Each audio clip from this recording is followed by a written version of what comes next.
So today we're talking all about event marketing, in particular, cultivating fan bases, diving into all things memberships and subscriptions with our guest today, Matt Epstein. Round of applause for Matt, an expert in the world of subscriptions and all things memberships, having served as a VP at Walmart and SiriusXM. And he's also worked with Amazon. And yeah, also joining me is my main man and co-host, Howie Schnee, who works with Cash or Trade, Volume.com, and is the head of creative entertainment group and so much more. With all that said, Matt, Howie, how you guys doing today? Doing well. Thanks, Cam. It's Friday, ready to hit up the weekend. It's getting, slightly warmer out in New Jersey, so getting excited. Spring is on its Cam, way. I don't know if I told you, but I have a coach I see every couple of weeks, and she's been insisting that I do my own podcast. And then the day after I met with her, where she was really pushing on that, you called me out of the blue and asked me to co-host with you. So this was meant to be. There you go. Stars aligning. Hell yeah. Well, hey, let's start this thing off hot.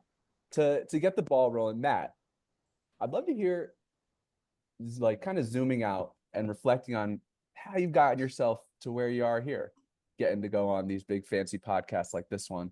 What do you feel like is the best advice that you've been given that you've actually followed? Great question. I'm going to kind of answer it in two ways. So number one is I'm a big fan of just letting your gut guide you. At the end of the day, you have to go with what feels right. And you can go and overthink everything, but your gut usually is going to tell you the right way to go.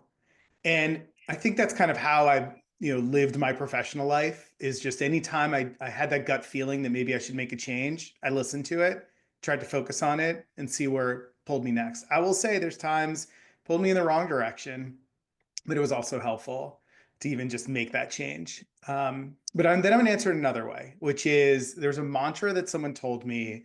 I don't even know if I should call it a mantra, but I'm going to. And it's always stuck with me, which is happiness equals reality minus expectations. And that one really rings true to me because the reality is, as humans, we often just think it's never enough. You find that person that you look up to and you're like, wow, they must be happy. And then you really start to chat with them and realize that they have the same insecurities that you do. They have the same issues that you go through, same bouts with, self-doubt or depression that everyone else does. And so I think so much of it is just focusing on keeping those expectations low, because then when your reality increases, naturally, you're just going to be happier. And so, again, I struggle with that at times. I don't always follow that, but that's what I try to live by. And I try to bring that both into my, my social, my family life, but then also into my professional life. I love it. And I feel like when, we have high expectations, they're not met. It's like, that's the opposite of being grateful. And that's exactly the opposite of the kind of energy that leads to a good day, leads to good projects. Like, I love that. Exactly. And like building on that back to music. So I'm a huge Fish fan, as Howie knows. And I'm going to be so embarrassed to admit this, but I'm probably the only person that left Big Cypress in 1999 not feeling 100% fulfilled.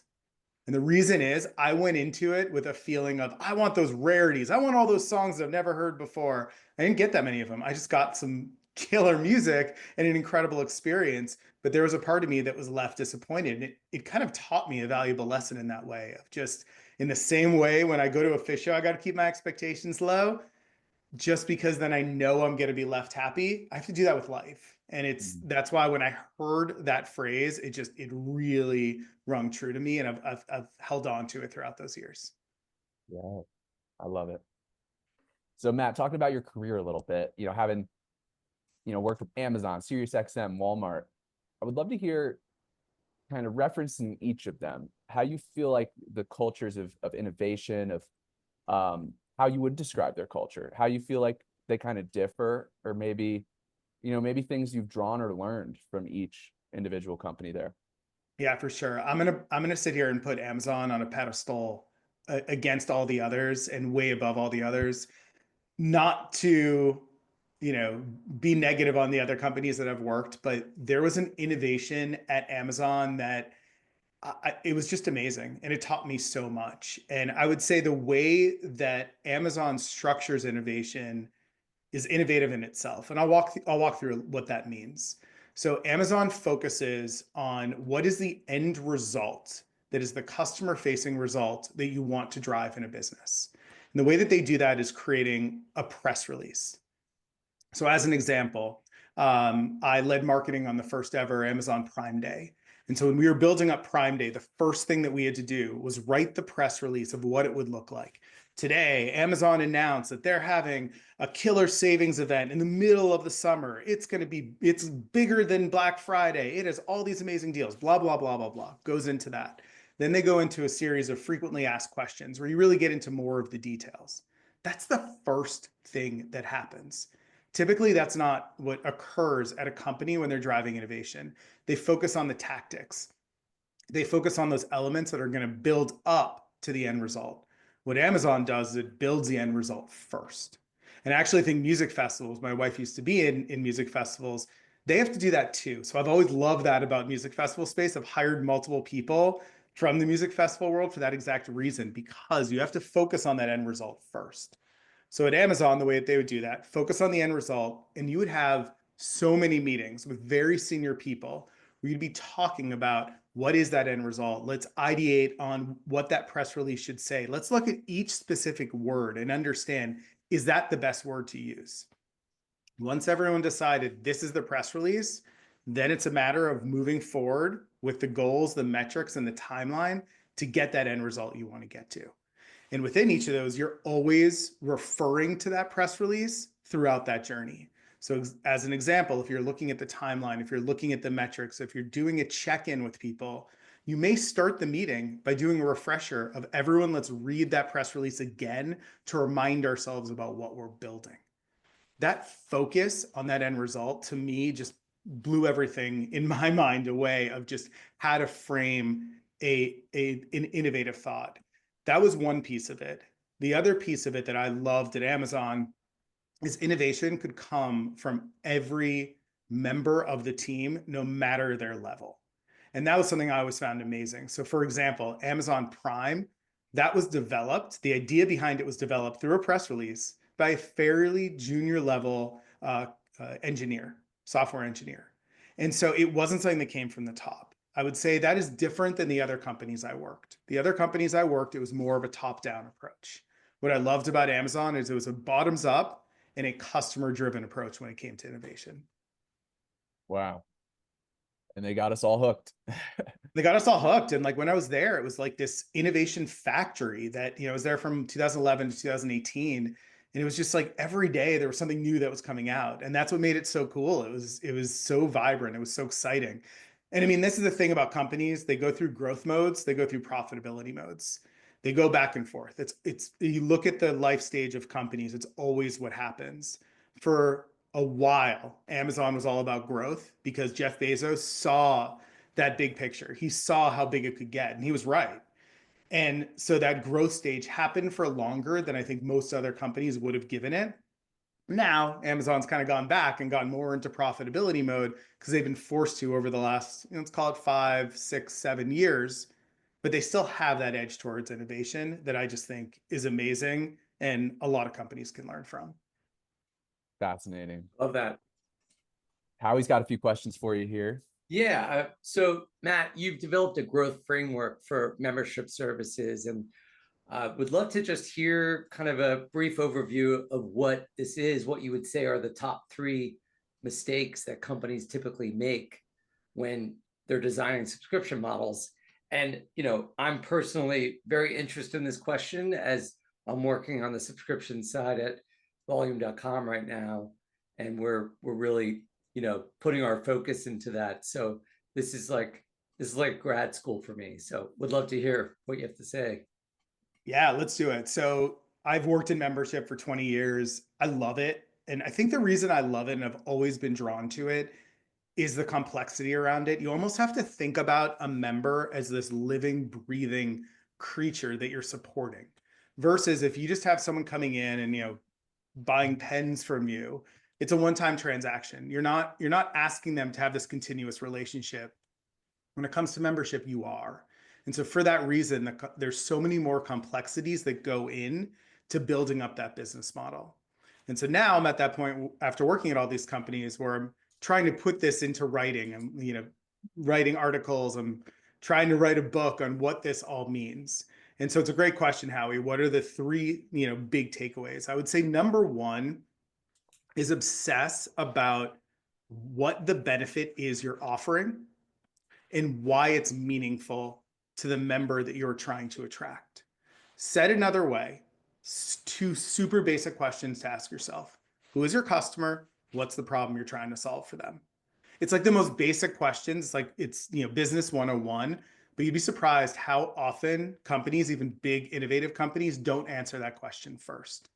Once you define that, it helps you understand, well, then what is the benefit set I'm going to be offering? If you're building, a membership for, fans of a band, like some kind of fan club, look at it and say, well, what are the benefits people actually want? And guess one way you can actually do that?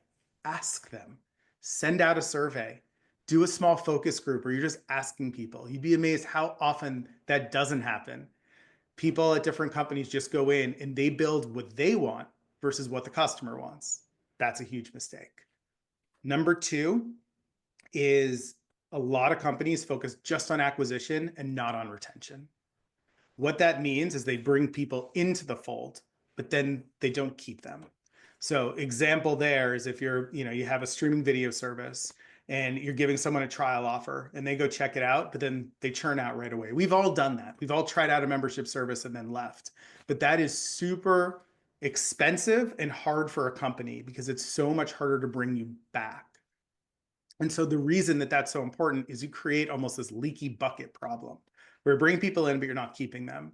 If you want to take an extreme, you look at something like, if I had a landing page where I was like, hey, join this service and I'm going to give you $100, everyone would sign up. It's like, great, $100, I'm in. Complete opposite side, if you looked at it and said, look, if you want to get this membership service, we're not going to give you anything. And in fact, you have to read this article and watch this movie about everything that is included in this service. Two extremes right there. The latter is going to get you a lot less people, but the people who join are going to be really sticky. The former is going to give you a lot more people, but no one's going to stick around.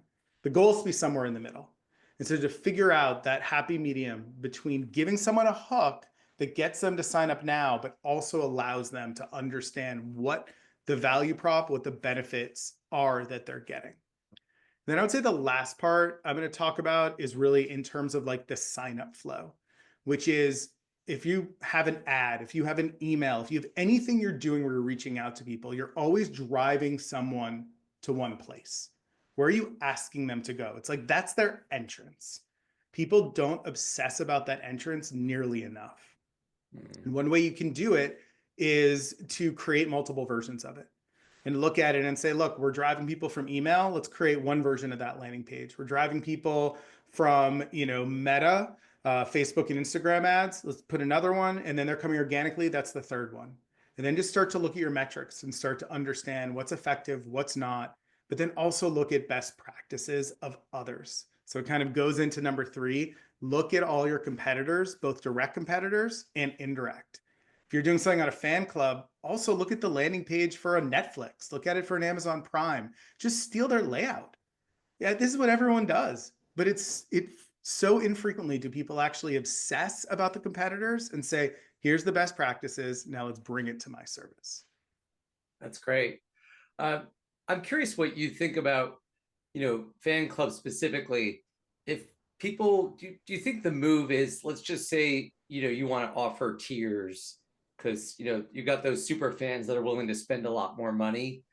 Do you think the move is to just kind of get everybody in and used to paying a monthly before you're trying to, like, in other words, like offering tiers out of the gate is one approach, but do you think it's better to just sort of get them in at a less prohibitive price and then, give them the ability to move up in tiers? Yeah, definitely the latter. Get them in first. I mean, I would say for fan clubs in general, I actually don't love the word fan club. The reason is I don't think club is powerful enough. I actually love member. I'm a fan of the word member. And the reason is, I'm sitting here with my My Morning Jacket t-shirt on, like I want to be a member of the My Morning Jacket community. Like, I want to be part of it. I want to feel like I'm a part of it. To me, member feels much more along those lines of building that relationship than a club. Club feels more like a subscription. It feels more transactional. So first, I just think there's an avenue to build up that relationship and make it feel a little stronger. But then going directly to your question on, different plans, definitely focus on one plan for a while. You look at a service like Netflix. For a very long time, Netflix had one plan. It was just joining Netflix.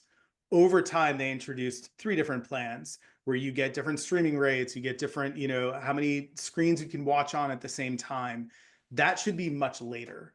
Your goal should be that you should try to saturate your market as much as possible, meaning get the number of people as high as you can, and then look at what's called your lifetime value, which is how much does that person actually bring in. You can influence lifetime value in two ways. You can either keep that person longer or you can increase the amount of money they're spending. The goal should be both. But first, you want to bring the person in, keep them as long as possible, and over time, start introducing other plans where you might be able to say, look, you're a member of, My Morning Jacket and the fan membership. Hey, guess what? We can offer you another tier of membership where you get all these other benefits. Would you like to upgrade? To me, that is a much more effective path than forcing someone to choose at the beginning. Because the more choice you introduce into the sign up flow, the more area and the more reasons you give people to tell them no, like, I don't want to sign up because I'm confused about what I'm getting. That's great. That's really helpful. So I guess, you're really an expert in this, and you're being asked just as a consumer to join things, and how often are you looking at that from your sort of expertise, saying like, oh wow, they've really gone at it wrong. They could be doing so much better. Like, are you seeing companies get it wrong? Oh my God. I mean, here's the problem. Once you start noticing it, it's kind of hard not to. I mean, there's a couple different examples that come to mind for me. One is my 9-year-old son has been really interested by design. He just is interested in how things look. And so I got him this design book and I've been looking at it with him. And one of the things I talk about in the beginning of the book is, design isn't one thing. It's basically noticing everything around you and then thinking about how you can leave your individual personality on whatever you're seeing. And the author was talking about how once you start seeing it, it's impossible to unsee it. Because once you start noticing design issues or ways to make design even more interesting, it's hard to get away from that. And I think that's true for membership. And I also think it's true for any fields that someone gets really good at. It reminds me of Malcolm Gladwell's Blink, which is one of my favorite books, which is all about people who are experts in their field. They can look at something and instantly know if it's right, if it's wrong, if it's a real piece of artwork, or if it's a forgery. They just know it. They have this uncanny ability to understand it quickly because they've been in it for so long. When I was at Walmart, I would do store visits with these store executives who had worked, at stores for 20, 30, 40, even 50 years. They would go into a store and they'd be super high level. They would visit a store and instantly they'd be like, okay, this is off, this is off, this is off. They'd be like, how did you know that? And it's because it's just so ingrained in their head. They're used to seeing, hundreds, thousands of Walmart stores every day. So when they go into one and the layout's wrong, they just instantly know it. For me, what I do with membership, I can't help it, but for the last few years, I literally sit there and screen record every single time I get targeted for an ad, whether on social media, display, or even get an email about it. I will click on every part of that journey and I will notice in my head if I like it or if I don't and what I would do differently. And it's like, I just can't help it, but it's because I've been in this world for so long. It just comes naturally. And I've especially been doing it even more so over the last year as I've been thinking about, putting this all into a book or a website or, something like that, where I'm kind of pulling it all together because it's basically the resource that I want to build is what I wish I had 5, 10, 15 years ago. That's We great. got to get you like a Gordon Ramsay style show. I mean, yes, sure. He's a little Love that. nicer But than that. let's start with the basics first. I have a website, so that's a good start. Go to membergrowth.com. Then I'm working on my book, but yes, then I will be the Gordon Ramsay of membership, where I go out and on video, tear these companies to shred. That's Just real great. quick, Matt, I want to put a bookmark in that. So you mentioned membergrowth.com. Can you tell us a little bit more about kind of, folks out there are listening, they want to maybe pick your brain about this or are interested, like, what do you offer anything? Like, where can folks find you? What should they know about what you might be able to help them with? Yeah, thanks for asking, Cam. So definitely my website, membergrowth.com, my LinkedIn, Matt J. Epstein. Feel free to follow me. I try to put on video content as much as possible, just talking about membership. I would also say right now, I'm doing consulting. I'm trying to work with a bunch of different companies. If any companies are interested in learning more, always happy to chat. But especially right now, I'm kind of in this interesting career break where I left the corporate world in October and, spent the next month or two ideating around what was next for me. And I would say that was a big soul searching point for me. Do I go back into the corporate world? There's parts of it I love. I love managing a team. I love leading. I love mentoring. I love empowering. So that part of it told me yes. The thing I don't always love about corporate is you don't get to define your own path. Oftentimes, your path is defined by the people above you. And there could be something like an org change that just takes a job that you love and turns it into a job you hate. And I've had that multiple times. So for that reason, I started to build up more of a consulting practice that I could own, that I could feel like I was putting something forward and I was leaving a mark on individually. So, now is also a good time people to reach out to me. If anyone just wants to chat and, you know, I'm happy to talk about where your career is going, any more questions you have. Now is a good time to reach out to me because oftentimes I don't have the time. I don't want to overinvest myself there, but check out my website. Feel free to send me an email. I even have my Calendly up there on my website. Set up time. We'll talk. Yes. Take We'll it from have a there. link too. Everyone out there listening, we'll have a link in the description. So, yeah. That's So great. Matt, jump into the side just a little bit. Howie was telling me you were potentially at a crossroads of doing some management with DMB or Fish potentially. Would love to just kind of hear the backstory of that and why you ultimately decided to stay with Amazon. Yeah. So there's, those moments in your life, you have those forks in the road. And certain times you're conscious that that fork is there and you're looking at it. And other times you realize looking back, you chose a certain direction, but you didn't realize the fork was there. This is one that was the former. It was very conscious of me that I was making a big decision that was going to have an impact for the rest of my life. And let me walk you through that. So during business school, I went to the University of Virginia, based in Charlottesville.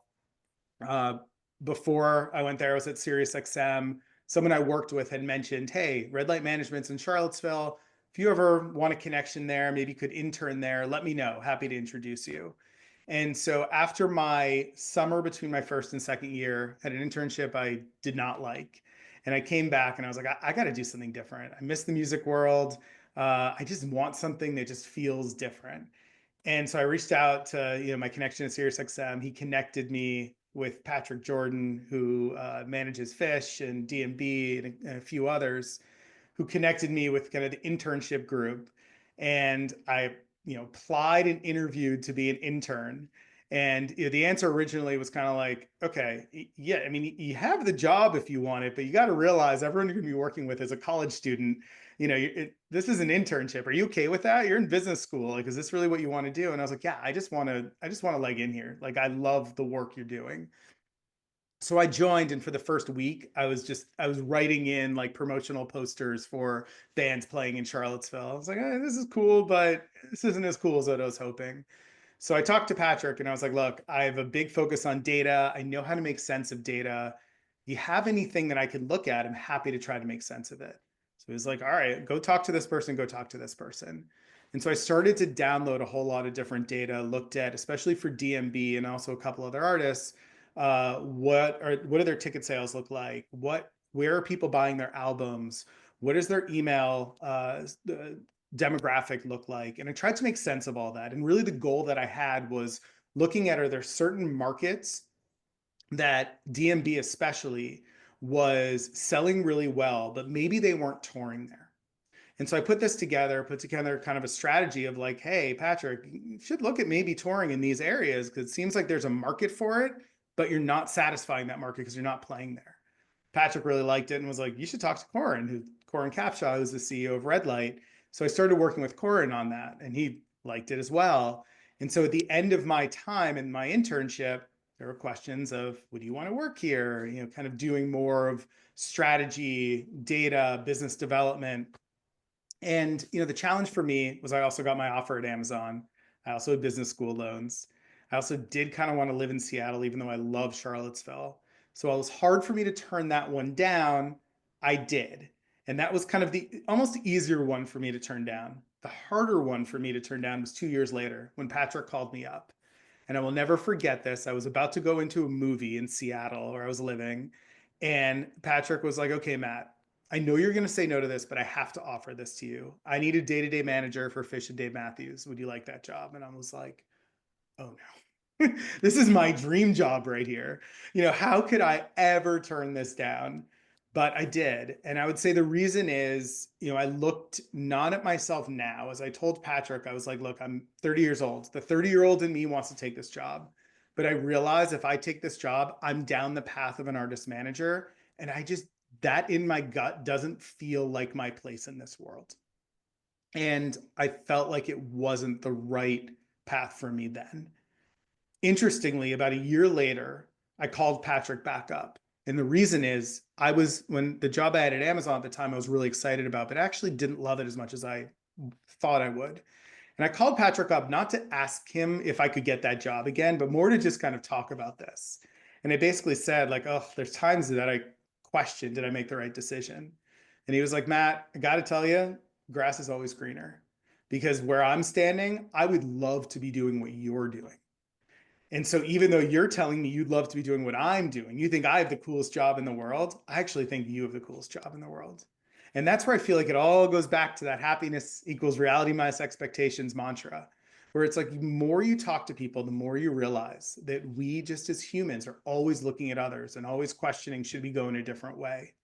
But if have that gratitude, Cam, that you mentioned at the beginning, that is that guiding light that'll just make us happy on the direction that we're heading. Yeah. Staying on the topic of music, and you know, you didn't work with Fish doing day-to-day management, but I remember when we were all going to New Year's, I guess it was 21, 22. Was that it? When 21. yeah, going into 22. So pandemic, Fish cancels, like holy shit. You were at Sirius XM at the time, and I'd love to hear, you know, what happened. I mean, I know what happened, but I'd love for people out there watching, listening, to hear about the experience. For sure. So I turned 40 years old when I was completely during COVID. My wife and I were both turning 40 in 2020. And our big plan was to have this big party, invite all our friends. And then COVID happened, so we couldn't go anywhere. So on my birthday, I decided I'm going to take the day off. I'm going to hang out in my backyard, you know, have a couple drinks and whatever else, and just, you know, enjoy the fact that it's my birthday and I'm going to take the day off from it. The other thing is my birthday is on December 20th. One of the worst days you can have a birthday because everyone is always busy. No one wants to hang out. Everyone's ready to go do their, you know, Christmas break stuff. And so that was a great time in 2020. And in 2021, I did the same thing again. I took the day off. And this was when the Omicron variant was taking off in New York. And I could just see my friends were just like dropping one at a time. It was like one person got COVID, then another person got COVID, then another person got COVID. And I was like, oh, this isn't good. How is anyone going to go to Fish in, you know, 8 days at MSG? This is not going to work very well. And I had that in my head, and I was like, you know, thinking about it when I had this day off, and I was thinking about it and kind of getting obsessed about it of just like, wait, why is Fish still playing? Why haven't they canceled? They're going to have to cancel. They might as well cancel now. And then I thought about it more, and I was like, well, if they cancel, you know, I have this big budget at Sirius XM that I need to use by the end of the year. I wonder if I could do something with them in terms of streaming the show. And so I worked on this text message to send to Patrick, sent it to my wife first, being like, Barry, can you look through this text? Does it look okay? And basically what it was, Patrick, you didn't ask me. You probably don't care about my opinion, but I'm in New York. Everyone is dropping like flies with COVID. I think you guys are going to have to cancel eventually playing MSG. I think it's going to go that direction. If it does, I have a budget and a staff at SiriusXM where I'd love to ideate what we could do with you to have a virtual show. I sent that out, and right away I was like, oh no, what did I do? I sent that out in the world, and I didn't even tell my friend Ari Fink, who's been one of my good friends for 25 years, who manages Fish Radio, that I was doing this. So I called up Ari. I was like, Ari, I just did this. He's like, Matt, what are you doing? Why? I completely agree with you. But why didn't you come to me first? And I was like, yeah, sorry. Probably got, moved a little too fast right there. But I put it out into the world, and then Ari and I started to ideate on it, brought in, Patrick and also Jason Colton, and started to work on what could this look like. What was really cool is that Fish was at Lidditz, which is, anyone's not familiar with it, it's this big production studio in the middle of Pennsylvania where they do all basically the rehearsals for any big band going out there and touring.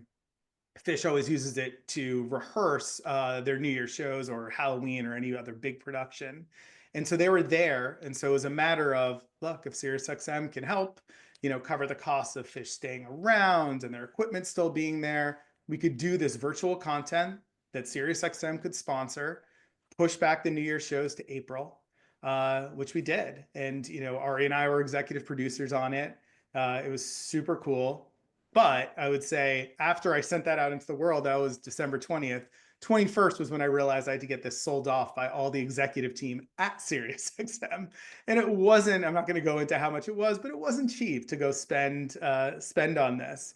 And so, it was getting involved with the content teams who were like, what are you doing, Matt? You're more on the business marketing side. Why are you getting involved with content? You had to deal with the CEO being like, are we really going to spend the money on this? But got it done. I thought it was a really, really cool virtual show. And then, April, it was like we had this basic, New Year's show in April that we could go to at MSG. So it was like the best of both worlds. So it was a really cool experience to go through. Well, thank you. Thank you on behalf of all the Fish fans out there, including me, for doing that. That was great. Man, I feel like we could keep this going for hours. I've got a couple more though, bigger kind of questions to take us home with. What would you say the main personality traits are that you most admire in the people you work with? It's a great question. So I don't think there's specific ones, and here's why. I think it depends. Maybe that's the better answer. So someone told me this a while ago, and I've always liked it. There's 3 different types of people. There's thinkers, doers, and talkers. And the way that it was expressed to me was almost like a black and white. You're one or the other. And the reality is life doesn't work in that way. Life is a spectrum. And so the way that I like to think about it is it's a triangle. So 1 point you have a talker, 1 point you have a thinker, 1 point you have a doer. And harmony happens when you have the balance between all those. What that means in the business world is a thinker is going to be your strategist. They're going to be the ones who are always thinking of new ideas. Head can sometimes be in the clouds. Sometimes you almost want them to be a little bit more focused because they're thinking about too much. Maybe you could argue they have elements of ADHD because they have so many thoughts that are in there. But that's their superpower. They're thinking a lot. I would say that's where I sit. I'm more of a thinker. Then you get over the talkers. The talkers are the communicators. They're the ones who are expressing ideas, whether internally or externally. They're the salespeople, but they're also the ones who are great at presenting because they're great at expressing ideas and building the story to go along with it. Then you have your doers. They're the get shit done people. They're the ones who roll up their sleeves, focus on a problem, and make sure to move it forward. The reality is you need all 3 to have any successful business, innovation, anything you want to build. So what I like to do is I like to almost put people into those buckets and then look at which of the different attributes do they bring to that and are they successful? Example is if I need a thinker, if I need a strategist, if I want a thought partner, okay, well then I need that person who thinks a lot of creative ideas. They're probably sometimes a little out there. They probably sometimes have a little harder of a time getting stuff done. But guess what? If I can team them up with a doer who holds them accountable, pushes them forward, the doer should be extremely organized, holds people on task, tenacious. Then you have a talker who just generally gets along with everyone, is that person who brings everyone together, has that, energizing feeling that everyone wants to open up when they're around. That's where that magic happens. So that's where I don't think there's necessarily one thing. I try to put people into one of those three buckets and look at which of those different attributes do they bring out. Like I struggle the most with doing. That's my big struggle. Amazon made me better at getting stuff done, but I'm not great at it. I literally failed out of college. And it's because I didn't I know how would to get never stuff have done. guessed that. What's that? I would never have guessed that. And Yeah, now I'm just picturing you like stoned, waking up at noon in your PJs. that's basically it. I mean, literally, like I honestly, like my high school was built around me being an underachiever who was an overweight loner. That was me. And one of the paths to me getting out of that was discovering fish. It gave me that sense of community. It also Trey's, especially, I mean, the band's playing, but really Trey's soloing, the way that he would almost storytell through his music instructed my brain of how to think in a certain way to building to that long-term peak. And so I realized I had to build to that. And I had to build towards working out, losing weight, learning how to study. It was still a challenge for me, but I did it. So that's where I struggle on the doing side. And so I think everyone has their different struggles. It's about balancing all those together. But, I don't think I've ever really met someone who's like perfectly in the middle, because almost like if you're perfectly in the middle, maybe it means you're not great at any one of those. Like if you're great at one of those, you're going to sit on an extreme. And usually the people I like to surround myself anyway are the people that are a little bit more, call it vibrant, call it intense, call it interesting, whatever it is. I think it's a lot of ways why we all love the music that we love is because it brings something out of us that just makes it feel like we're transcending daily life. And I think when you find those people, usually they're not the ones who are right in the middle of that triangle because they're extremes of themselves. And I love that story. So much respect for you, kind of the way music helped you find yourself. And, you put the action behind that. I love that. Maybe you can answer this in two different ways, this next question. So my next question is about leadership, and I'd love to hear you answer it kind of leading yourself. You mentioned leading yourself through that personal journey, but then also like leading a team, right? There's obviously commonalities between the two. And my question is, what would you say are the most important traits that you'd use to describe the ideal leader? Yeah, it's another great question on that. There's multiple kinds of leaders, and the ones I love the most are empowerment leaders. They're the ones who build up a team, mentor them, and empower them. There's other leaders who are more of like, task managers, and the reality is like, there's no right answer. Because if you think about, let's say, I was in the army and I was in the military, like, would I want to have my team be a group of people who are feeling empowered about their job every day? Maybe. But what about if they were doing their job incorrectly? Would I want them to risk failing? No, because failing would be dying. Like that's dire. And so in that example, you might need more of that task leader to be like, look, there's a way to do it and it's this way and not this way. I don't want you to think about this because I already have. So do what I say and go down this path. That's not me. I would not be a successful leader in the military, but what I like to be a leader of is more of that empowerment and that mentorship. It reminds me of when I was applying to Walmart. I had to do all these different like tests. I had to do a IQ test. I had to do this big business simulation and also do this whole big study on the type of leader I am. And this company that did this business simulation, I knew what the company was. I had no idea what they were going to ask, but I'm a big researcher. So I went to the website and I tried to look at, can I get any ideas of what the questions they would ask would be? There was literally one question on their website that they had a screenshot of. So I knew that they were going to ask it. And the idea behind this question was, if you had someone on your team and you knew that they were going to fail, but by failing, they would be taught a lesson, would you let them fail? And then it had an answer between 1 and 5. Yes, I would let them fail always. No, I would never let them fail, or, somewhere in the middle.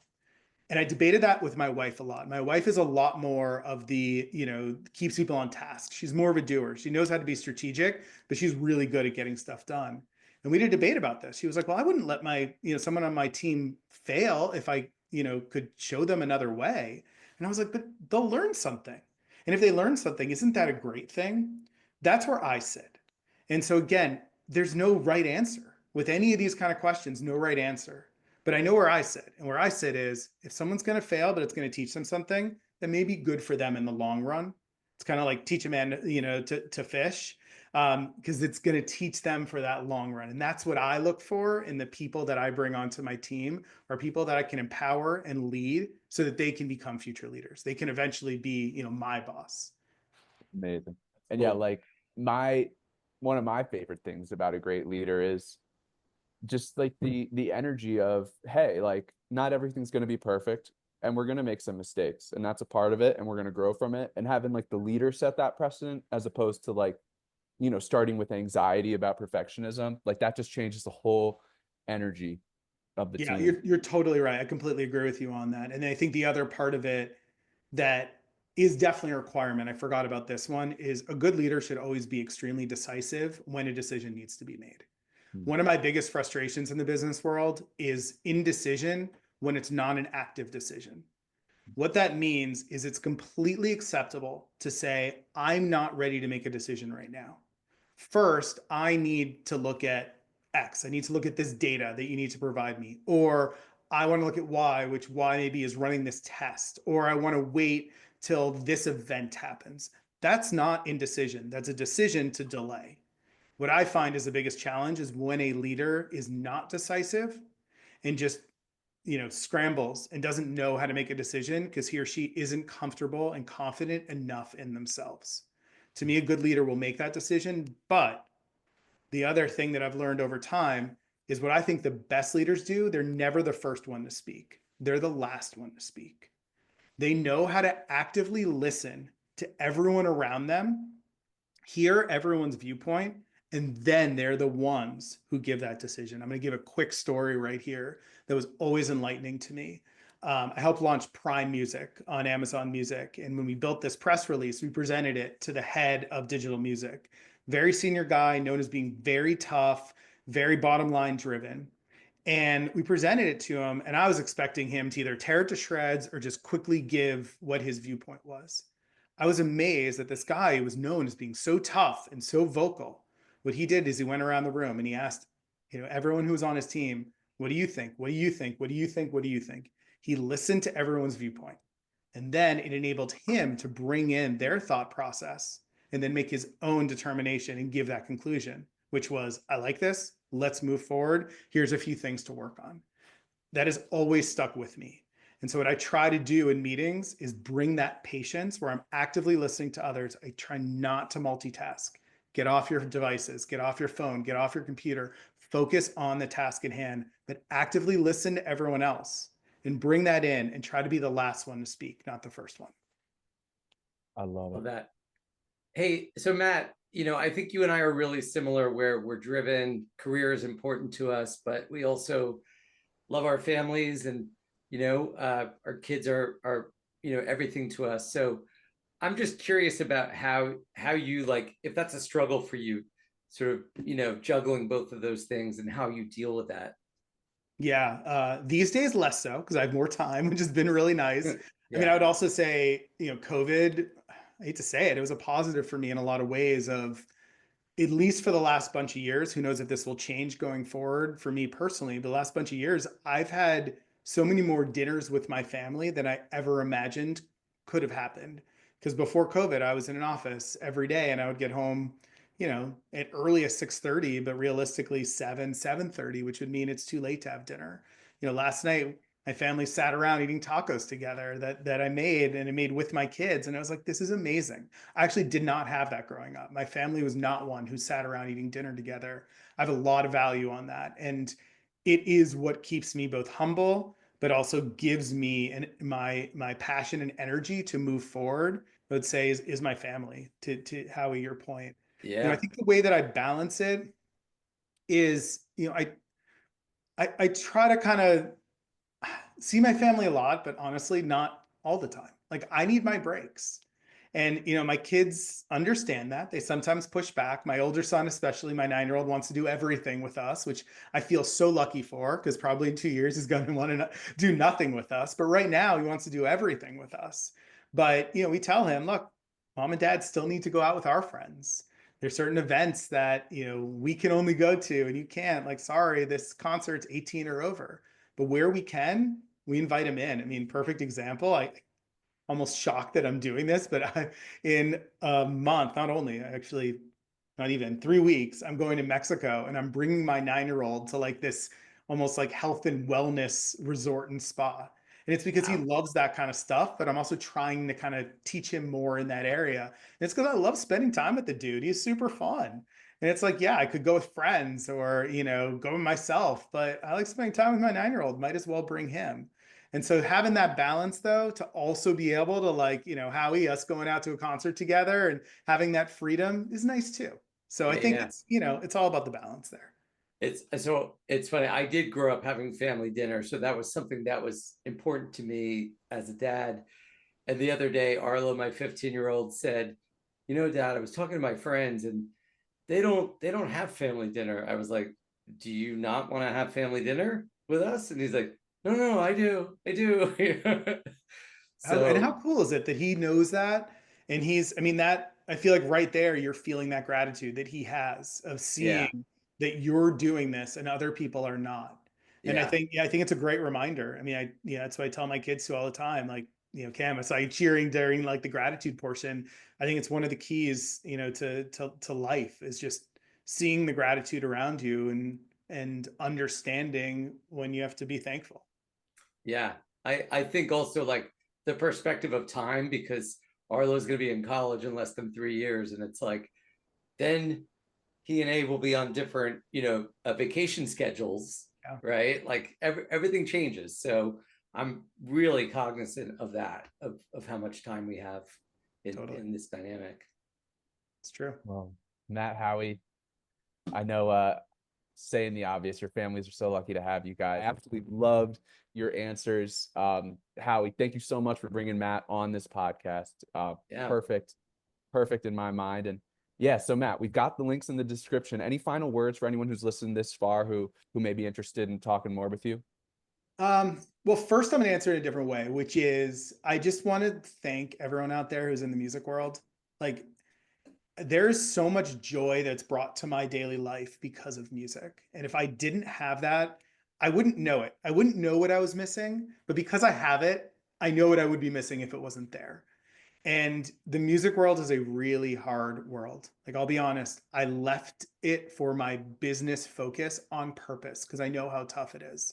And so I know the reason that so many people are involved with it isn't because they're trying to make as much money as possible. It's because they love the art. They love creating it. They love supporting it. They love building it. And I just, as a fan, because I'm coming in more on the outskirts of the music world, I just want to say thank you. It brings so much joy and happiness to so many people. So thank you for the creators out there and the people who are supporting the creators, because they sometimes get overlooked, but they're almost just as important.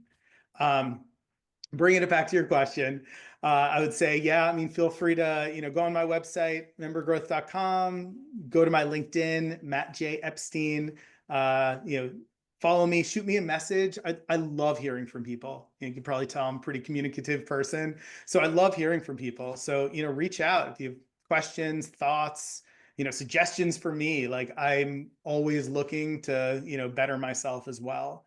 And yeah, I mean, just keep, hopefully everyone just keeps positive, and it's a weird world out there right now. So it's a good time to just remember, stay present, have that gratitude, take those times to just have those quiet moments where you close your eyes and just think about, what you have in your life that you're lucky to have. Amen. And subtract those expectations. Exactly. Matt, I can't wait to check back in with you maybe a year from now. This has been awesome. Thanks Thanks, again, man. Cam. Appreciate the time. Thanks, Howie. Thanks.